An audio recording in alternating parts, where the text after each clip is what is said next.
জমি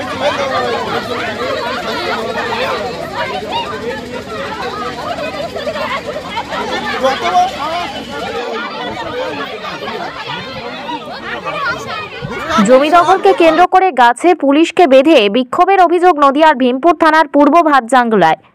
অভিযোগ, এই এলাকায় জমি দখলকে কেন্দ্র করে দুই পক্ষের মধ্যে বিরোধ চলছিল। এক পক্ষ আরেক পক্ষকে মারধর করে বলে অভিযোগ। সেই সময় পুলিশ ঘটনাস্থলে গেলে এক পক্ষের সমর্থন করছিল বলে অভিযোগ ওঠে। সেই সময় গ্রামের মহিলারা পুলিশকে গাছে বেঁধে বিক্ষোভ দেখাতে শুরু করেন। পরে ভীমপুর থানার পুলিশ গিয়ে তাদের উদ্ধার করে নিয়ে আসে।